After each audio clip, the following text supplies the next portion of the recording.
Welcome back, Shalligators, and welcome back, Dash Dolls. That's right. We are breaking down the recent fight between Kendall and Kylie on the latest episode of Keeping Up with the Kardashians. And man, what some drama this was. And we don't often talk about drama between Kendall and Kylie, maybe because they're just not on the show that much. You know, like Kendall's like catwalking and Kylie is being a Boo Radley and just hermiting up in her house with her non-existent personality.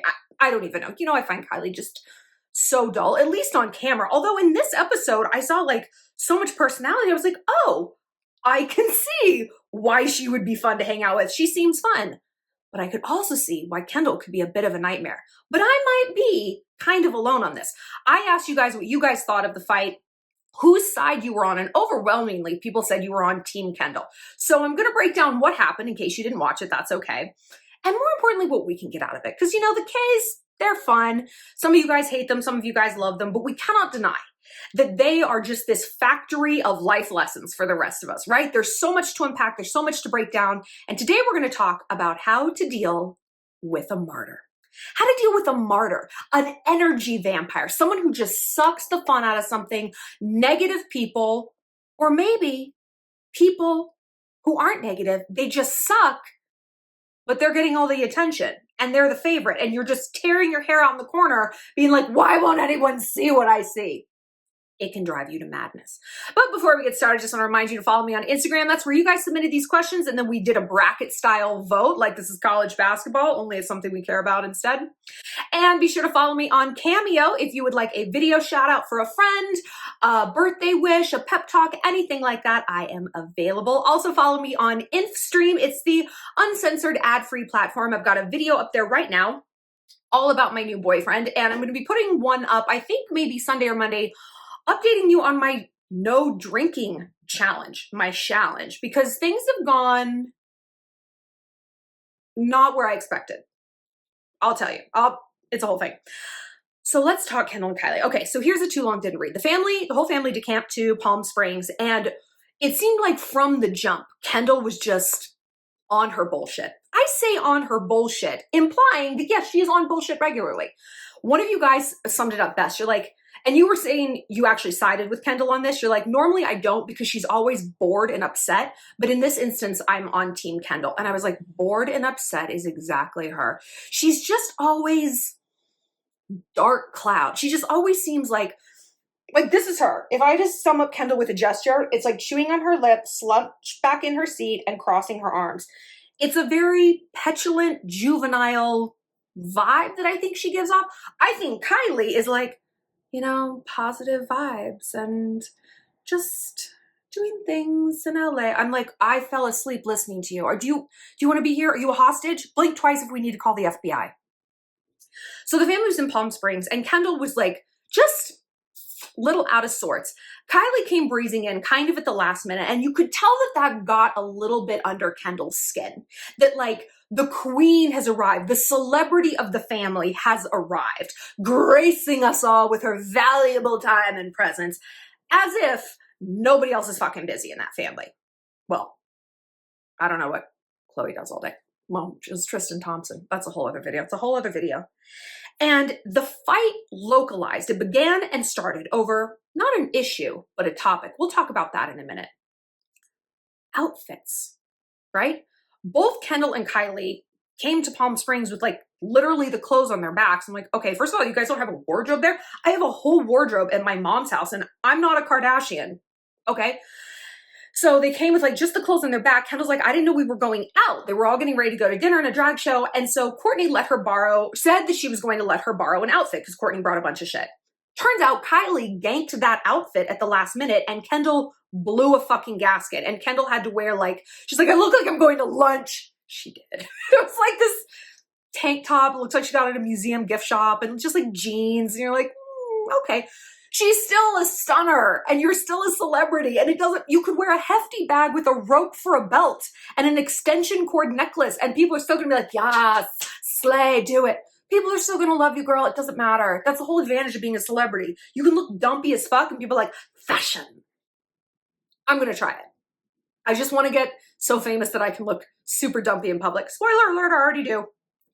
Oh, hi to Chloe at Coffee Bean in Irvine. Hi! Speaking of dumpy, I was like, I ran into a fan the other day and I looked terrible. Anyway, so from there, Kendall was just this like dour black cloud. They were like in different cars on the way to the drag show. It was like Kendall and I don't know what. Kendall and Kylie were in different cars. One car was the boring car. One car was the fun, lit, drinking car. And Kylie was just unbothered through this whole thing. She's like, sorry, I wore the outfit. Like, whatever. Like, stay mad about it. Die mad about it. I don't care. And Kendall's like, well, fine, I will. You ruin mine out. I'm going to ruin yours. Like, she was cruising for a bruising. This is the thing. She was looking for a fight. And no matter how that evening had gone, she was going to get one. And that's the thing. When you're looking for trouble, you will find it. You'll always find it. If you're looking to get in a fight, if you're looking to pick a bone and something like that, you will. It's like picking at your skin.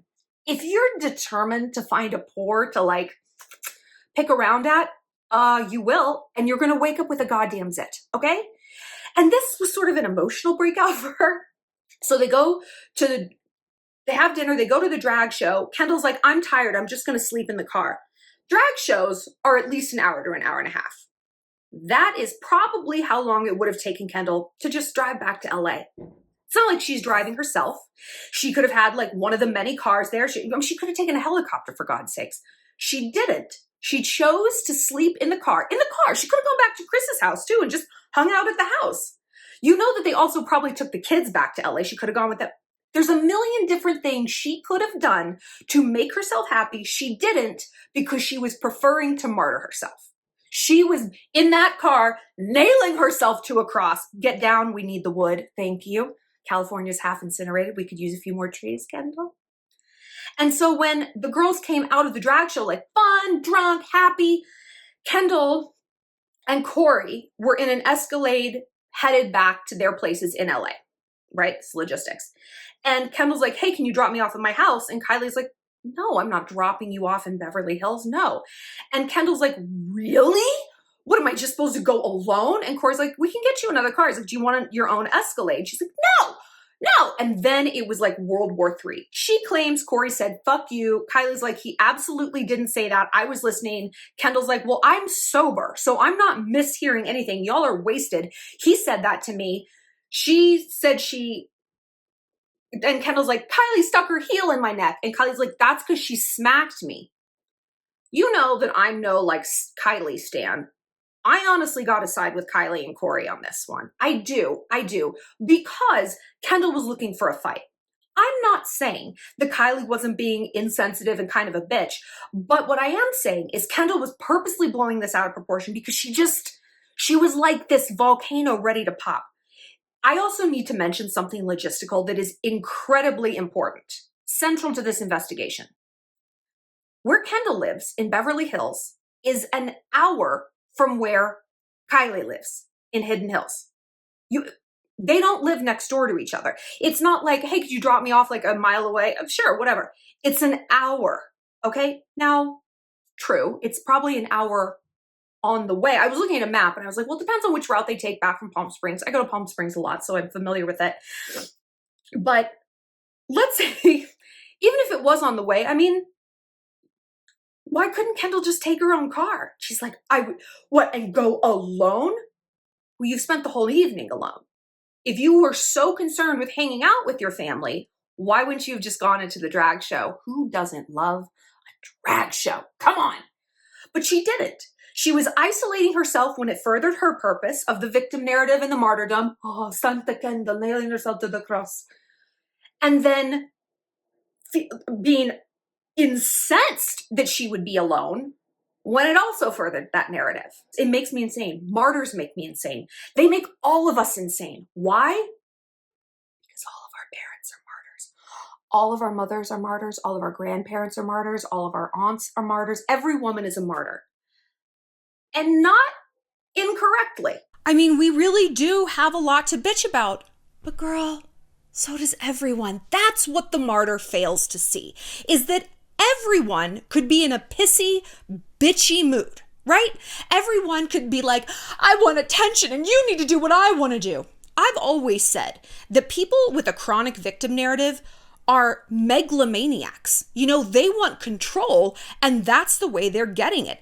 They don't choose to have control by being a leader or admirable. They do it by hook or by crook. And people like that, and I'm not saying this is Kendall, but in this instance, this was. I don't know if she's like this overall. Who knows? They don't differentiate between positive and negative attention. They don't. Because if Kendall was happy with positive attention, where could she have gotten more attention than at an event? I mean, the whole room was like, the Kardashians are here. Like, she could have gotten up on stage and like posed and like had the drag queens do her makeup, put a wig on her. I mean, if that's what she wanted, attention and to feel special, she could have gotten that by much healthier and positive means. She didn't. She did it through negative means, and that tells me that's kind of the mode she operates in. I mean, we've seen it on the shows a few different times. You know, she's just bratty and petulant. I mean, it's not so diffuse that it's like pathological, but again, I don't know. But in this instance, it was like, whoa, this is not good, girl. She was just fine getting negative attention. She just wanted power. And remember when I said topics versus issues, that they were fighting over this topic and not the issue? That's the thing. The underlying issue between Kendall and Kylie is probably the underlying issue between Kourtney and Kim. One is the favorite and one is the martyr. One's the overlooked one. Kourtney clearly feels this way about Kim. Kim has, I mean, it's the family joke. Kim is the favorite. Oh, but I was the favorite until Kylie started making millions of dollars. And Kris is like, well, can you imagine your parents saying that to you? That is ghastly. And as I say this, I realize some of you guys don't have to imagine it. I'm sure you've experienced it. And like, my heart hurts for you. That's awful. That no parent should say that. Even if they do have a favorite, you don't fucking say it. We don't say it to our parents, Dad, I like you better than Mom, right? It's messed up. It's messed up. So Kendall, I'm sure, feels sort of overshadowed by Kylie. It's like, wait a minute, you were the baby. You were the ugly duckling. You weren't confident. You were just kind of there. I was this big, bright, shining star model, and I got very used to that role of being adored and celebritized. Oh, Kendall's so beautiful, and Kylie, you're... go get him, champ. Kendall liked that. You know, who wouldn't want to bask in that? And then things seemed to flip in the family. And suddenly it was Kylie Empire billionaire. And Kendall's like, I'm closing Milan Fashion Week. I'm on the cover of 10 different Vogues. What the fuck? Why am I not the favorite anymore? It's a tough pill to swallow, especially when you see the rest of the family orienting around it. Or so that's what Kendall thought was happening. She saw Kourtney, who... I think that's why maybe those two don't get along. They're almost too similar, right? She saw Kourtney siding again with the celebrity sister, right? With the celebrity child, the favorite who gets fucking everything. And in a family, everything is always defined by love. Mom's love, right? That's what you want. You don't want the gifts. You don't want the photos. You want the love. You want the attention. You want the adoration. I'm dropping everything. I'm coming over to you, baby. Maybe Kendall doesn't get that from her mom. And maybe Kylie does. And Kendall losing that outfit was just a match to a keg of gunpowder, right? But she was determined to just go bananas. But we're going to look at this from the opposite point of view. We're going to look at this from Team Kylie's point of view, right? Because we need to work on our own martyrdom behind the scenes, find ways to communicate how we're feeling in a healthy way, to get personal power someplace else. Like, we all know those people who, in high school and college, you call them peak 17s or peak 22s. I feel like I came up with that term, but I don't know that I did. It's like, oh, I'm captain of the football team and this is my whole identity. I'm star of the school plays, I'm ASB president, and this is who I am. Like, they get their entire self-worth from whatever superlative is attached to them. And as an adult, you see that at work. People who have no life outside of work, and then they're like incensed if you take a day off to go, mental health day, you take all your vacation days, you take your lunch break. They're like, oh, well, I guess you don't care. I'm like, no, bitch, you care too much. You need to get a life. You need to get a work-life balance here. So that's how we counteract our own martyrdom. But I know we're not martyrs around here. Shalligators aren't martyrs, no. But we probably do have to deal with them. Negative people and energy vampires, right?